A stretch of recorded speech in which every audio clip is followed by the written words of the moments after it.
Welcome to Drop Into Being, where we're going to clarify who you are and what you want. I'm Maeve Lee. I am here to help you understand systems and thinking and identity and who are we. We ask, who am I and who am I in the world? We want to lead productive, happy lives, being successful, doing what we love and feeling fulfilled. And there's a lot of ways in which the world overlays teachings or agreements or contracts or ideas, beliefs that keep us from accessing our true selves. And this self is eternal. It is more connected to the divine than we even know. And to the level that we are living in our consciousness, like what we believe we are conscious of, is so minute to actually what we are connected to in the greater divine. And so when you connect into yourself and you come home to yourself in this body, which is called dropping into being, then you get to access the infinite and eternal. And that's what guides us. And when we are tuned in and tapped into this capacity within ourselves, to this reality within ourselves, we are much more resourced to be and do what we want in our lives. And it's first being and then doing and then belonging. And so one of the things I want to talk about today is the belonging. And, even in general psychology, there's the idea of the self, and then, there's the people around you, your microcosm, and then as you keep going farther out, people in your neighborhood, people in your community, and then eventually into the global community. And we can keep expanding this. And it's really important that you know that your concept of self is very much just a reflection of who you were around and the vibrational reality of what that is.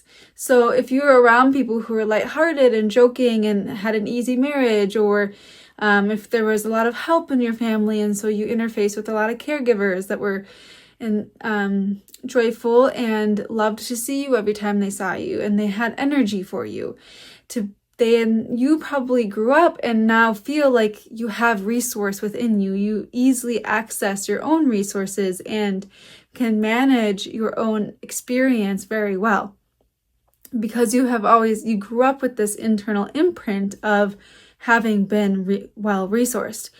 And that's a good thing. That's what we want, obviously, right? And then there is always going to be some pieces of ourselves that we've lost throughout our lives. And that's just a normal part of being human.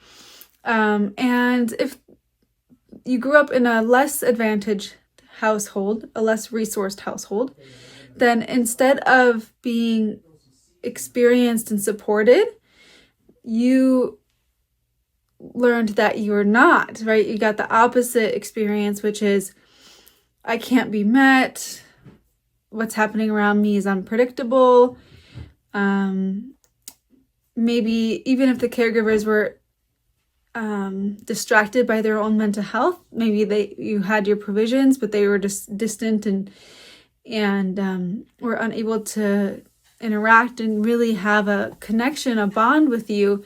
So the way that all of these things then reflect to ourselves, the child then orients outward to get their needs met, instead of being able to stay in what is developmentally appropriate until age 7, which is the egotistical mind, which is the world revolves around me. I only have to think about me and my experience and my feelings as I learn and develop my brain, right? And my experience of the world. It's very experiential. And so when a child doesn't get that spaciousness and that love to do that, then love and the understanding of the self is very fractured and fragmented. And there are a lot of beliefs then that we have to kind of extract from those early years. And so that's something that my guide goes into very in depth. It's a 127-page guide that I put together for you guys. It's so important to do these reflections and to really ask yourself the questions. And so that's what I teach you here, is how to go on the quest with questions so that you can really figure out the answers for yourself. And you can guide these answers as you're just exploring your own inner world. And that's really important, because even a good trained guide or therapist or coach or somebody that cares about you, that's listening to you and does have your best interest in heart, we all still have our own perspectives, our own biases, and our own idea of what the world is, and they're going to still have their own emotional attachments to who they want you to be, and even if it's very innocent and whatever. And so it's really important that we find this inner resource so that we are not reliant on these external relationships for everything. And I'm not saying that you can't reach out for relationships, because you for sure can. And obviously when we have healthy relationships, that's a really great resource for us.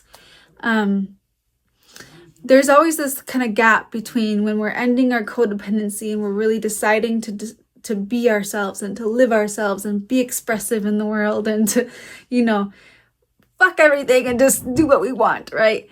And when we start that process, what happens, the people around us, if they are codependent, if we had codependent patterns already established with them, then that destabilizes the whole system.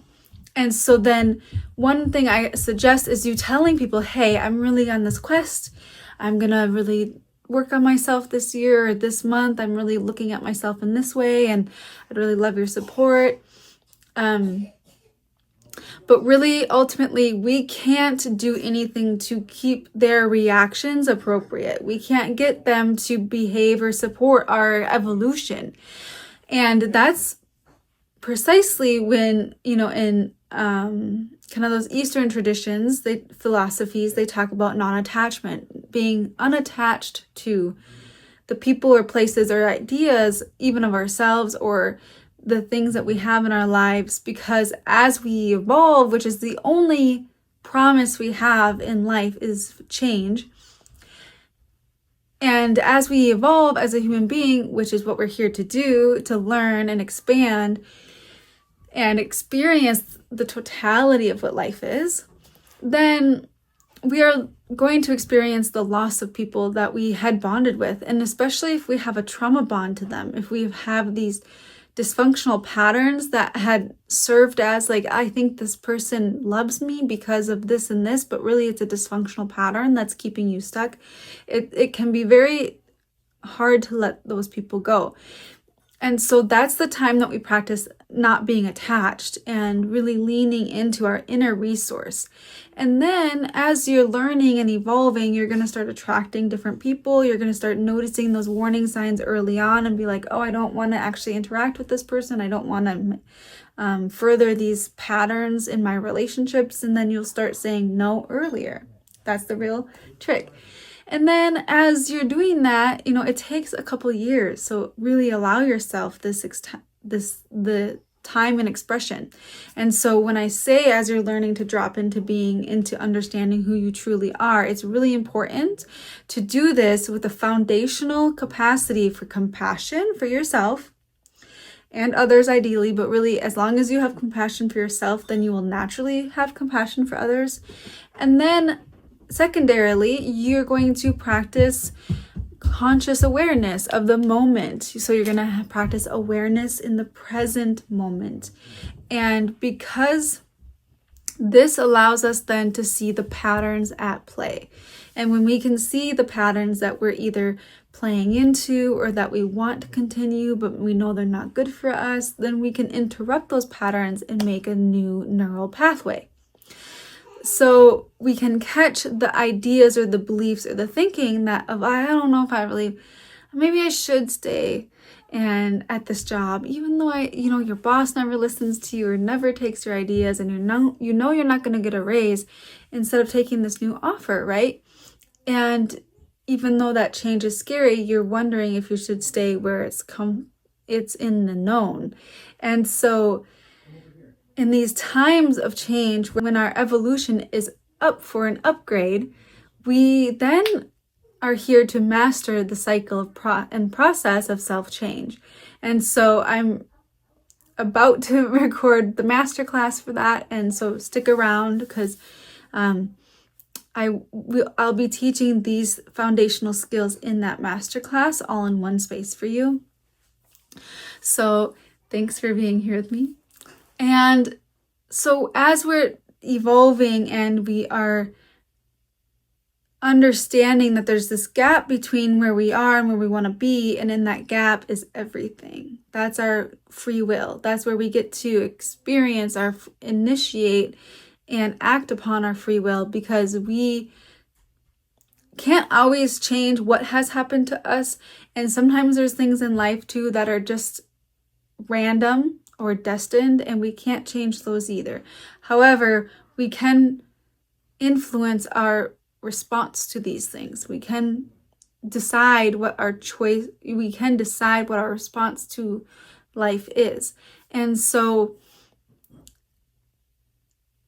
that's where your power lies, and that's where being the conscious observer of your experience and sometimes taking perspective allows you then to see a new solution you hadn't considered yet, or allows you to kind of get out of this dichotomy of thinking like, I don't want to go back to this, but I don't want to do this. What should I do? And feeling stuck and confused is a very common symptom when we're awakening. And that's because we're integrating these new aspects of ourselves that we've never met before, and we're exploring who we really are, especially when our whole identity was based off of this, like I said, that skewed view of ourselves and the world, because we weren't given the chance to really form a proper identity of who we are in those first 7 years. And so reclaiming you and your life and recentering yourself in your life is the best thing you could ever do for yourself. So I'm so glad you're here, so proud of you. And that has a lot to do with belonging. So as I wrap up this video, I want us to go back to belonging. That there is this time, this gap between, having the old people that you used to relate to, and now you're going to be expanding to the new people. And it's okay to allow this time where you're maybe feeling that loneliness, or you don't have people to hang out with, or, you can't go back to these old people, and you might feel the need to, but, what do you do instead? You spend time with yourself, you learn a new hobby, do something you've always wanted to do before, go out and be in life anyways. And then that's how you meet the people. And one way I always tell people, if you really want to meet your soulmate, go ahead and go just live your life, because you don't want to go meet someone in this like arbitrary space and then be like, oh yeah, I think you're cool, I think I love you. No, what you really want to do is be living your life and feeling so expansive, and meet them in one of those places where you both feel alive and inspired and expansive, and they'll feel like that, and you will have met them in a space that you feel your best self. And then they will love you for that, right? And they will love you as your best self. And that's a really great way to meet someone that's not a trauma bond, but actually has a capacity to be a secure attachment for you. And the last thing I would like to say about belonging, especially as like intuitive, empathic people who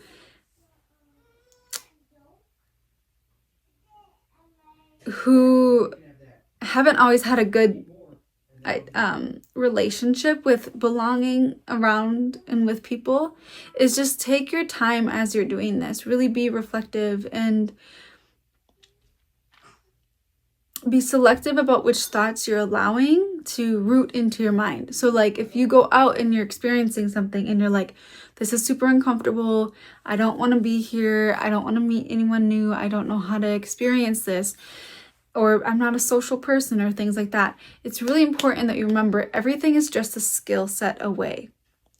You're not a deficit, you're not socially inept, you can and deserve to make social connections and to belong. You're just going to have to kind of fake it till you make it a little bit, and to believe and trust that you do belong and do deserve to have these good relationships. And as you do that, you just learn as you go, and as the people respond to you in a healthy way because they're healthy, you can just soak that in when that happens and be like, oh, I see now how this works. And so I really hope this was helpful. I think that you are super brave for choosing yourself and recentering yourself in your own life and breaking these generational curses, because that's what they are. And when you are tapped in, tuned in, and turned on to who you are, your life is just, you're going to start feeling alive again. And that's what you want. That's what you came here for. And of course, there's things that happen, and there's the cycle of life, death, life. And there's the ups and the downs and the inhales and exhales and the ebb and flow. And because we've learned to be compassionate to ourselves, then we are also compassionate when life brings us on those ups and downs, and we can learn to ride the wave without feeling like there's something wrong with us. All right, happy belonging. I hope you stay here with me too. Belong here. Let's talk to each other. Let's all hang out, and let's do this in our community.